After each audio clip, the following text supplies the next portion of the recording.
In the summer of 1914, the German Empire appeared unstoppable.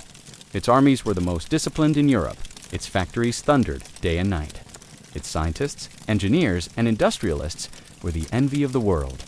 From the outside, Germany looked like the future itself, young, efficient, modern, and confident. A nation barely 40 years old, yet already challenging Britain, France, and Russia for dominance. But appearances can lie, because while Europe watched German troops march beneath fluttering banners and polished helmets, something far more dangerous was happening quietly beneath the surface. The German Empire was already breaking, not on the battlefield, not at sea, but inside its own foundations, economic, political, and social. This is the story most histories skip. World War I did not destroy the German Empire. It merely finished the job. By the time the first shots were fired in August 1914, Germany was already trapped in a system it could not escape. A system built on explosive growth, rigid power structures, and economic contradictions that made long-term stability impossible. To understand this collapse, we must rewind. Back to 1871, the moment Germany was born. After defeating France in the Franco-Prussian War, the German states were unified under Prussian leadership. In the Hall of Mirrors at Versailles, the German Empire was proclaimed with thunderous symbolism. A new great power had arrived, and at first, everything seemed to work. Germany industrialized at breathtaking speed. Steel production soared. Railways stitched the empire together. Chemical companies and electrical firms pushed the boundaries of modern science. Within a generation, Germany overtook Britain in steel output and challenged it in manufacturing efficiency. But this explosive rise created a dangerous imbalance. Germany became too strong too fast, without developing the political and financial safety valves needed to manage that power. Its political system froze authority at the top. Its economy surged ahead of its institutions. Its society fractured between old elites and a restless modern population. And worst of all, Germany's success created enemies abroad and panic at home. By the early 20th century, the empire faced a brutal dilemma. If it slowed down, it risked internal collapse. If it pushed forward, it risked external war. Germany chose forward, and in doing so, it set itself on a path where war was not an accident, but an economic and political escape hatch. In the next part, we will expose the core contradiction at the heart of the German Empire, a contradiction that made peace unsustainable long before 1914. By the turn of the 20th century, Germany had built one of the most powerful economic engines the world had ever seen. But it was an engine with a fatal flaw. It could not slow down. German industrial growth was not gradual or balanced. It was explosive, compressed into just a few decades. Coal output multiplied. Steel production surged past Britain's. Chemical giants like BASF and Bayer dominated global markets. Electrical firms like Siemens wired the modern world. On paper, this looked like triumph. In reality, it created a dangerous dependency. Germany's economy became addicted to constant expansion. Factories required ever larger markets. Banks poured capital into heavy industry, railways, and armaments. Cartels locked entire sectors into rigid production targets. If growth stalled, unemployment would spike.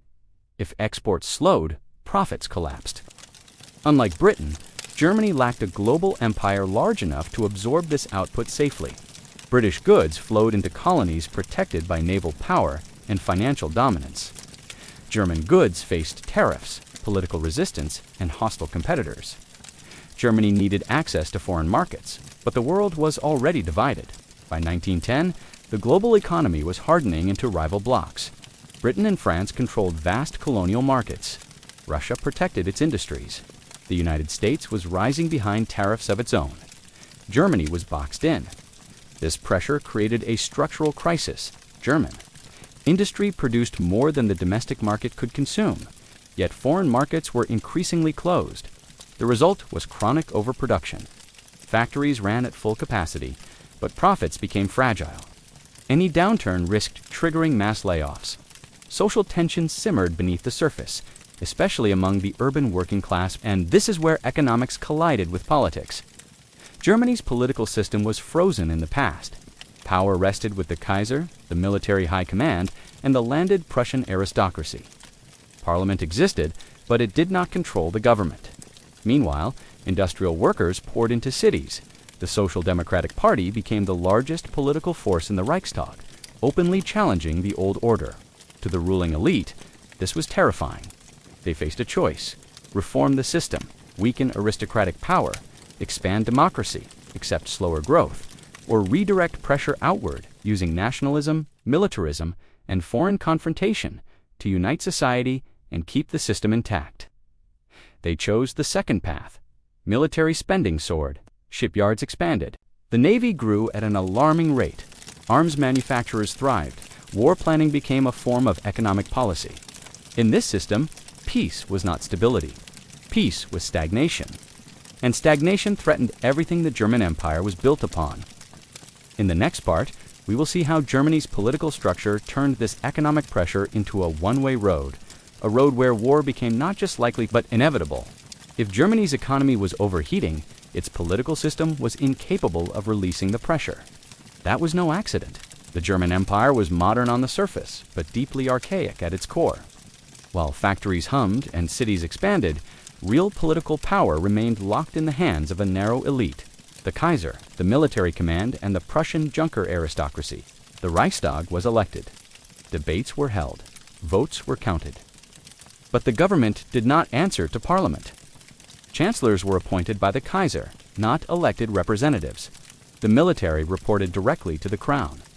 Budgetary authority, especially for the army and navy, was shielded from democratic control. This created a fatal imbalance. Germany was becoming a mass industrial society without becoming a mass political society. Millions of workers labored in mines and factories, yet had little influence over the decisions that governed their lives. The Social Democratic Party, openly socialist and anti-militarist, became the largest party in the Reichstag by 1912. To the ruling elite, this was an existential threat. They did not see socialism as a political disagreement. They saw it as a force that could tear the empire apart from within. But instead of reforming the system, the leadership chose paralysis. Any meaningful democratization would weaken the power of the Kaiser and the Prussian military caste. Any social reform risked empowering forces they could not control, so the system froze. And when systems freeze under pressure, they crack.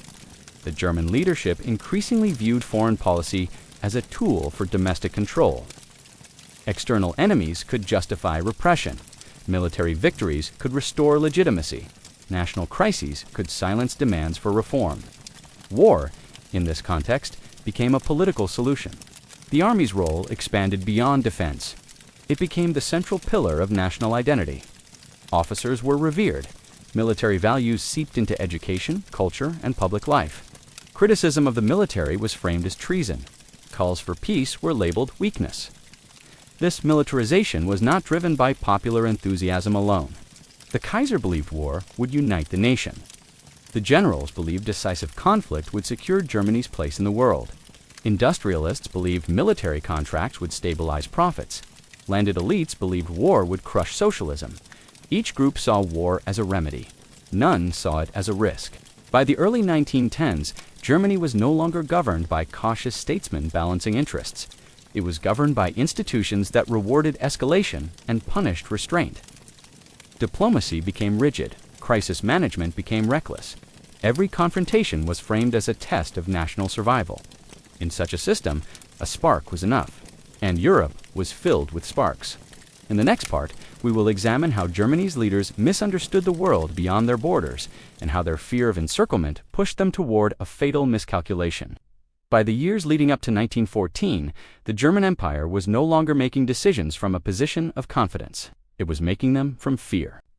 Germany's leaders believed they were surrounded, not just geographically, but economically and diplomatically.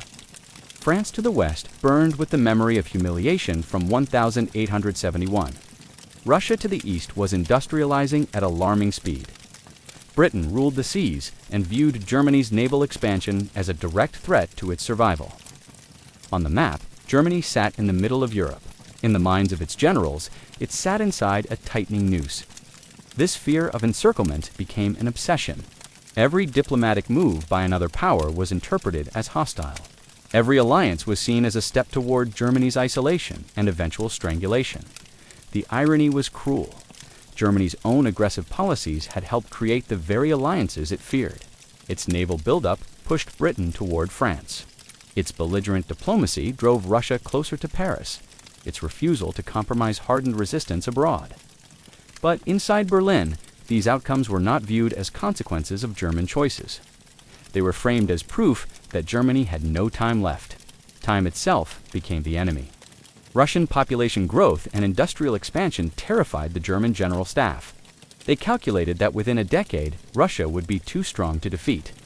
Germany's window of opportunity, they believed, was closing fast. This belief poisoned strategic thinking. Instead of asking whether war could be avoided, planners asked only when it should be fought. The result was a rigid, predetermined strategy, the Schlieffen Plan. It assumed war on two fronts and demanded rapid, decisive action. There was no room for diplomacy, de-escalation, or delay. Once mobilization began, war became automatic. This mechanical logic created a terrifying illusion of control. German leaders convinced themselves that war could be planned, timed, and won quickly. That the enemy would collapse. That domestic unity would follow victory. They believed war would solve everything. But war was not a solution. It was a gamble taken by leaders who felt trapped by their own system. The German Empire had built an economy that required expansion, a political structure that resisted reform, and a strategic mindset that treated delay as defeat. In such an environment, crisis was not a warning sign. It was an opportunity. So when the assassination of Archduke Franz Ferdinand occurred in Sarajevo, Germany did not step back. It leaned forward. What followed was not an accident, nor a sudden madness. It was the final activation of a system that had been moving toward collapse for years. In the next part, we will watch that system lock into place and see how Germany crossed the point of no return. By the summer of 1914, the German Empire still had choices. What it lacked was the ability to see them.